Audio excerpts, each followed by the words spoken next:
Hello, my name's Agnes, and I'm here to show you some modifications to do yoga safely.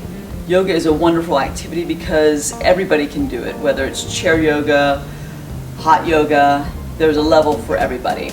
But sometimes there's a lot of injuries that can occur, and those injuries might be at the neck, shoulders, wrists, knees. Those are the most common places, and of course the low back. So the poses and the modifications I'm going to show you today don't take anything away from the full expression of the yoga pose, but just make it safer for you to do so that you can continue your yoga practice throughout your lifetime. Okay, so we're going to first start with protecting the knees and neck in some standing poses, some very common ones. Okay, so I have my yoga feet. We'll start there looking at the feet. If you know that you have some balance issues, perhaps in mountain pose, you want to take a little wider stance. Okay? If there's no issues at all, you can take the narrow stance with your feet together. Okay? But it should be comfortable on your knees, ankles, hips, and low back. So if you take a little stance here with my feet directly underneath my front hip bones, and say for example we take warrior one. Okay? So very often when you watch a yoga video or an instructor, they may plant their back foot so they have a heel to heel alignment on the mat. Okay, and that's a very common pose, and then they take warrior one, but they ask you as a student to face forward. So what happens is if I take a heel to heel stance with my feet, which is great if you've been doing yoga since you were 4, but if you have some hip and knee issues, this stance puts a lot of torque on the back knee. So if I break down the pose a little bit, when I'm at heel to heel, my pelvis is facing this way. And then the instructor says, face forward, so there's going to be torque on the back, ankle, knee, hip, and subsequently low back. A different modification would be just to simply bring the right foot back on the same line as you had it in your mountain pose, slightly toe out, not so much here. Have your feet facing forward. If you do have knee issues, keep the toes facing straight away. You have the nice bend here. If there are no knee issues, you can try for that 90-degree bend, or you can come up a little bit more. In this manner, my pelvis is now facing forward. So there's less torque on the knee, hip, and low back, and I can come down into my warrior one.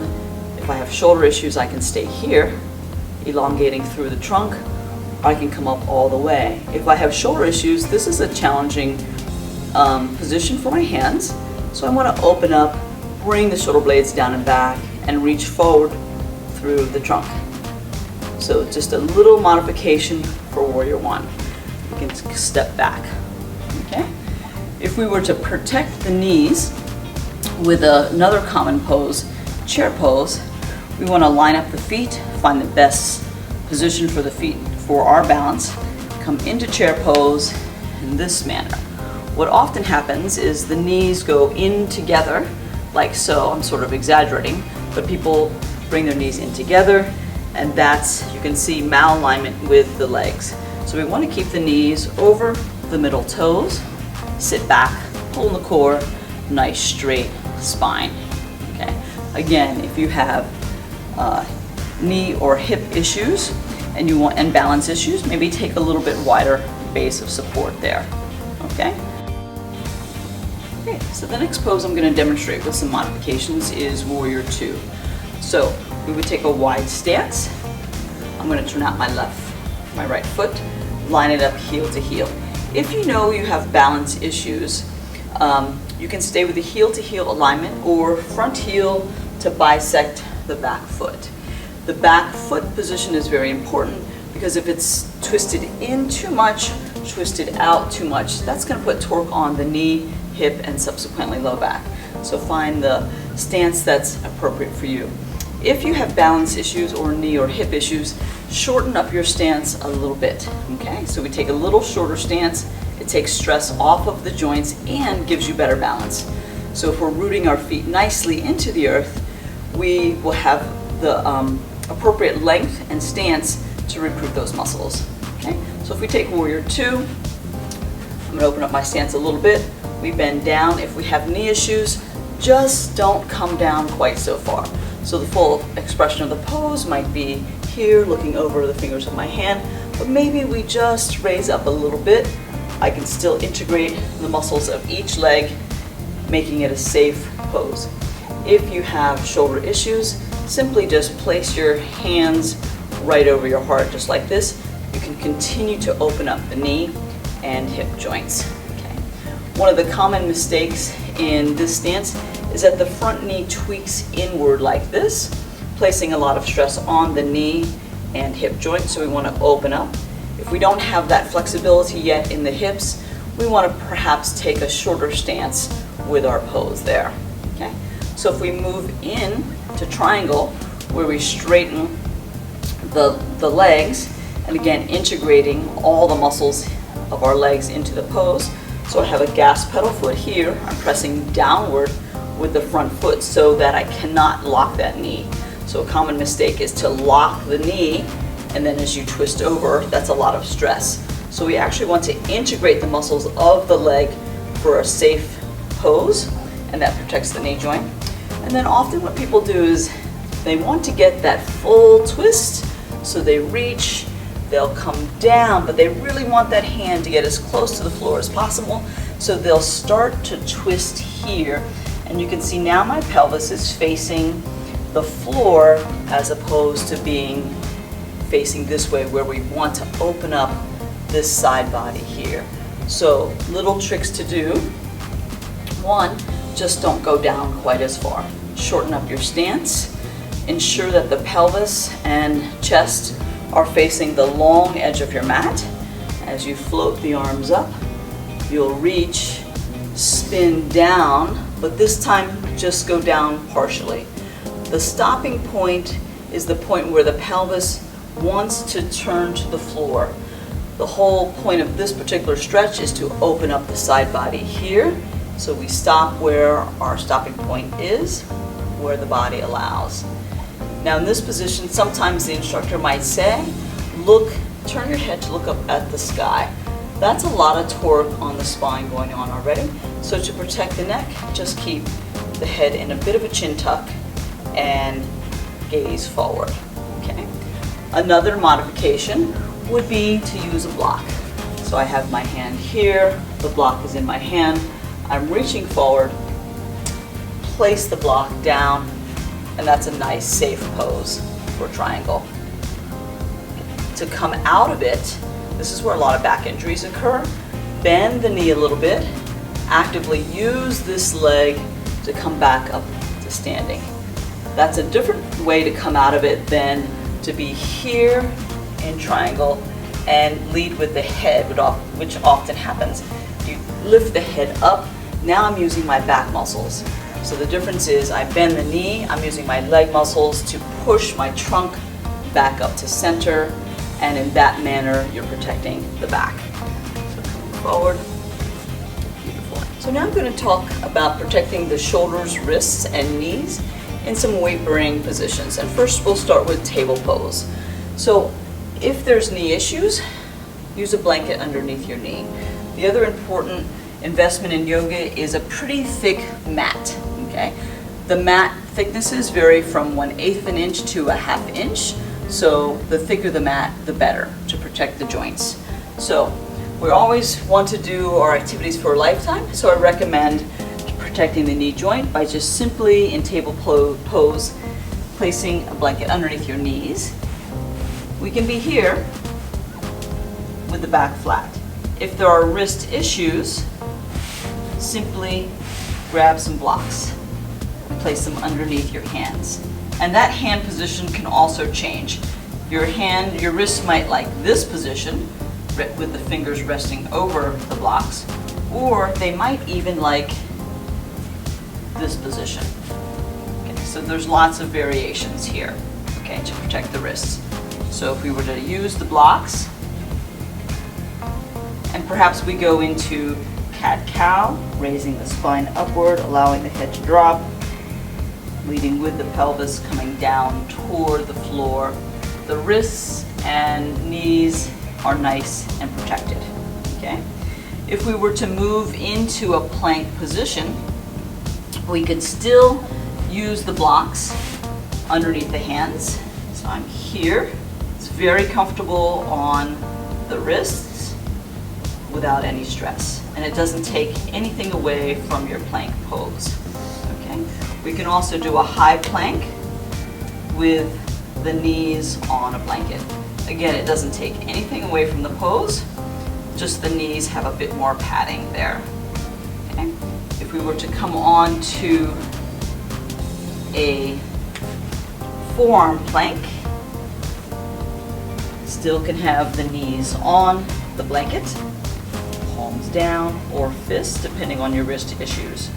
In this position, it's really important to have the elbow directly underneath the shoulder to protect the shoulder joint. So where the shoulder gets into painful positions is when the elbows are too far towards the hips, the elbows are too close together, the elbows are too far apart, or the elbows are not underneath the shoulder in this manner. So lots of stressful positions for the shoulder, and you'll actually feel a sharp sort of pinching in the shoulder. Okay? So with planks, it's very important that the elbow is underneath the shoulder. Okay? You can vary it slightly, millimeters, to find a comfortable position. The other thing that's very important in your planks is that you push the rib cage up toward the sky. Where most people get into trouble with shoulder planks and shoulder pain is the rib cage sags, and you can see you can stay in a saggy plank position, but I'm not engaging any shoulder muscles. So I want to push the rib cage up, engage those shoulder muscles, and now my shoulder joint is protected. The other thing to do here with the head to protect the neck is not allow the head to drop. Okay, we're asking the head to be pulled up toward the sky and your gaze is down at the floor. So just different ways to protect the head and neck in a plank. If we were to move to a side plank, just gently move our blanket out. So I'm going to show you now some positions for the shoulder in a side plank that will protect the shoulder. The shoulder gets painful when the elbow is not directly underneath the shoulder joint here. So if the elbow is here, you can see there's not a direct line. If the elbow is out too far, or if the elbow is behind the shoulder, that's usually the worst one. Okay. There are times when, if you have some shoulder issues, you can sneak the hand forward just a half an inch, and that will be okay on the shoulder. Everybody's shoulder joint is different, so you have to find the position for you. But typically, in a side plank, there's lots of ways, if you have strength deficits, where you can sort of cheat in a shoulder, in a yoga pose, but it also adds pain in the shoulder. So the first thing to do with a side plank is to engage the shoulder muscles. So you push the rib cage up, so I'm engaging the shoulder muscles. And then if I take a side plank on my knees, I lift the hips up. And I'm holding here.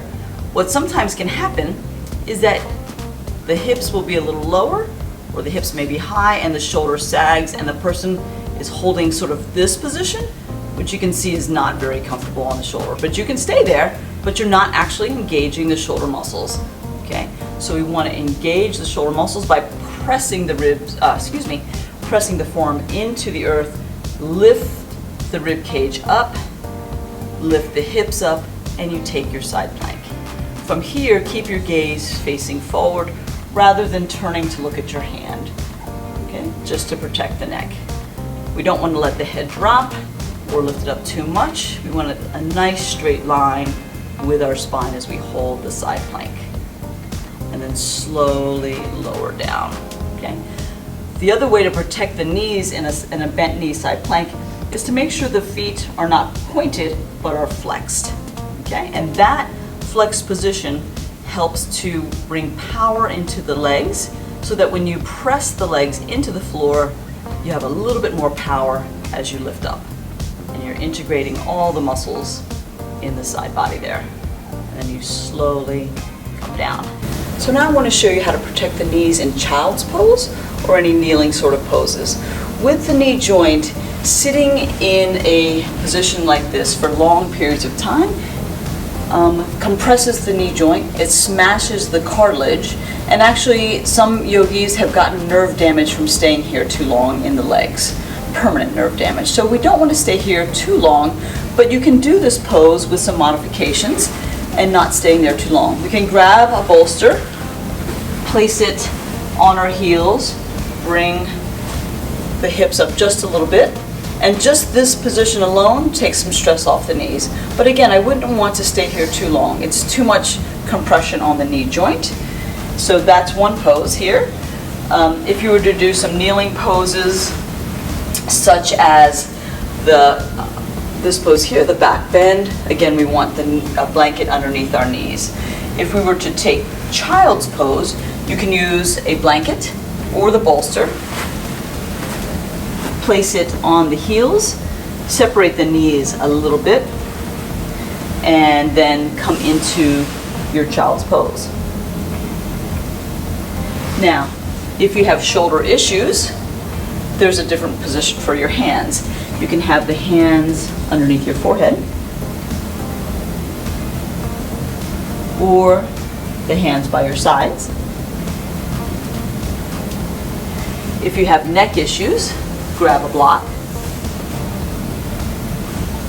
place that underneath your forehead. So we get the same benefits of the pose with a couple little modifications. Okay. Now what I want to do is plow pose or shoulder stands. First of all, if you have high blood pressure, be very, very careful of this, because these poses increase your high blood pressure. So maybe you don't do those. There's options that you can do that won't increase the blood pressure so much. Whenever we come into a shoulder stand, we need our yoga blanket, okay? And that yoga blanket needs to be in the shape of a rectangle, and it goes at your shoulder height across the border on your back side. Okay, so I'm going to lay it down.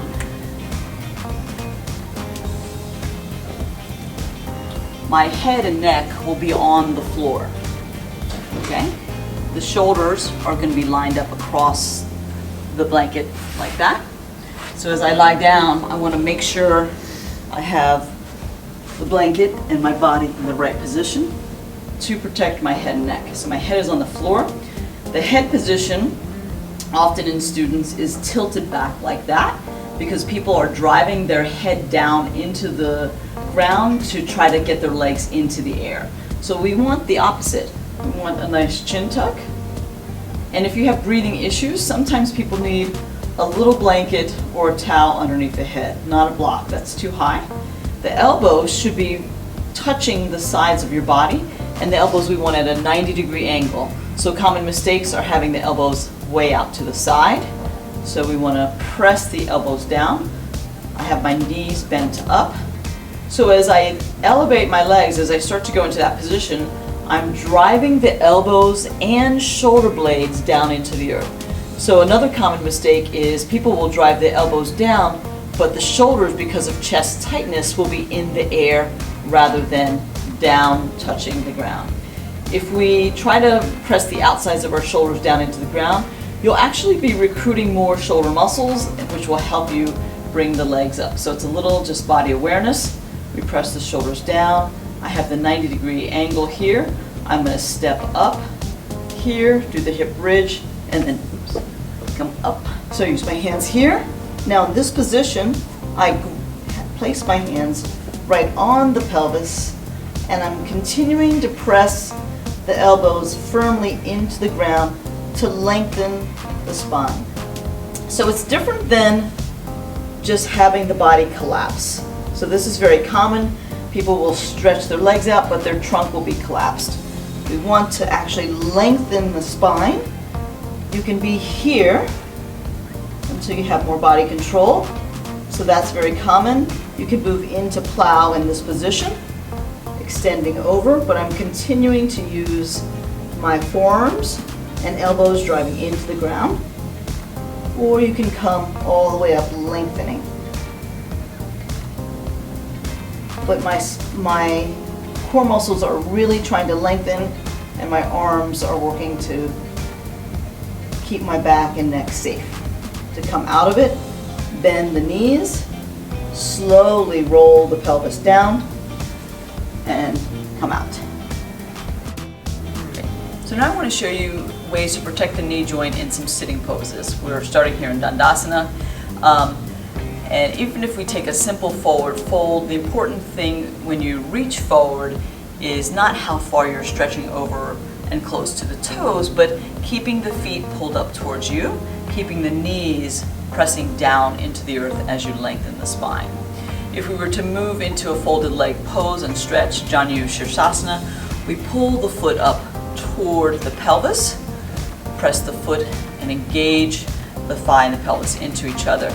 Now this is that full bent position that can, in a compressed position too long, can damage the cartilage, and maybe your knee doesn't hit the floor, so it's up like this. So what we'd want to do is use a bolster or a block, or if you're at home, a book, so that you're able to integrate the knee, press it down into the earth, root this leg down into the earth, and then move into a nice forward fold.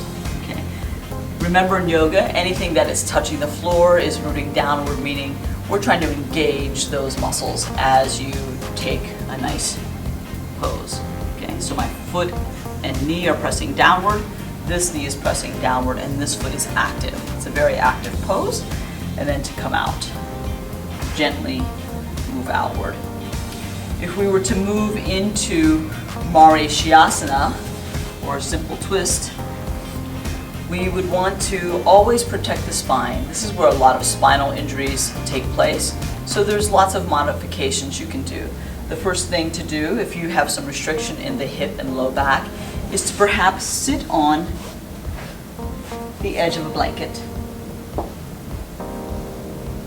Straighten out my mat.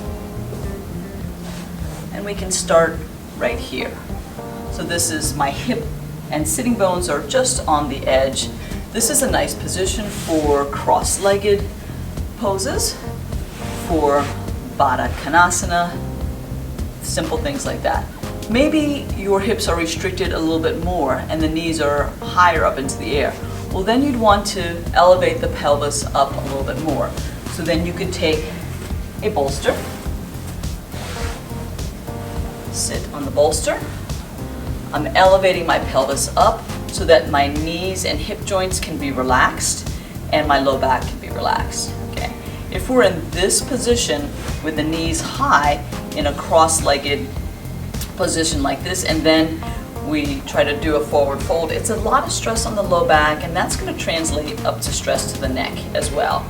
So we want to optimize in yoga, starting from whatever is touching the ground and moving upward to make those alignment and positions as comfortable as possible. Okay, so just some modifications there. So if we were to take a cross-legged position like this, we can move into a twist from here. And remember in yoga that whenever we ask the spine to twist, that we inhale, lengthen first. So very common thing that happens with a twist is when I ask the students to twist, everyone starts to twist from the head. So I would say, for example, place the hand on the knee, the other hand behind the back, and twist to the right, and people lead here, and then the body follows. Okay, that was a bit of an exaggeration, but it does look something like this. Okay, whereas in yoga, what is supposed to happen is that we're supposed to move from below, and the last thing that moves is the head. Okay, so it takes us a little bit of retraining and mindfulness as we move into a twist. So I'm in an elevated, safe position. My feet are comfortable so the knees aren't bent too much. And if I were to come into a twist, I want to root my feet firmly downward into the earth. So I press downward, bring the pelvis into a nice neutral position. Inhale, lengthen through the torso. Now I'm nice and tall through here rather than here asking the spine to twist. Huge difference. Inhale, lengthen, place my hand on the knee, other hand behind my tailbone. I keep the length. With every inhalation, I lengthen. and I only twist on my exhalation, and the twist starts from the belly. So it's twist here, inhale, lengthen, I'm pressing my feet down into the earth, my lower ribs twist, inhale, lengthen, then my shoulders, inhale, lengthen, lastly the head, keeping the spine nice and tall.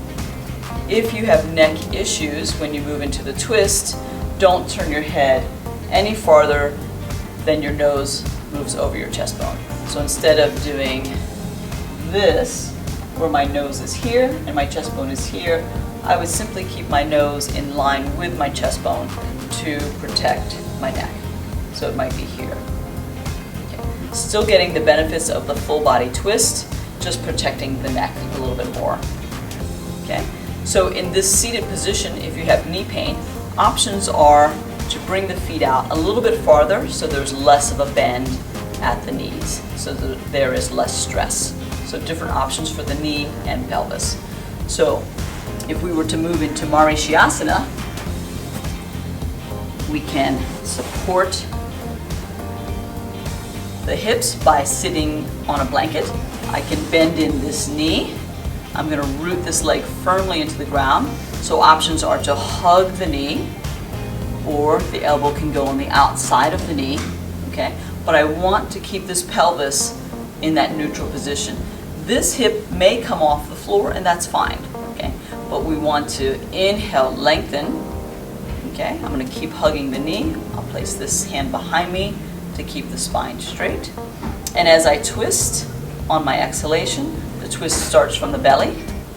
Inhale, lengthen again, lower ribs. Inhale, lengthen, shoulders and chest, and lastly, the head.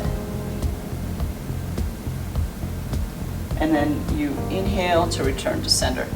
So when we're twisting on the spine, the vertebrae, there's always a lengthening during the twist rather than a compression and grinding. And that's where we get some core work and also safety, protecting the hips and spine during a twist. Also in yoga, whenever you do things like back bends and twists, you want to have a counter pose. And that would be a pose that just does the opposite of what you just did. So after a twist, perhaps you then take a nice forward fold, pulling the legs in.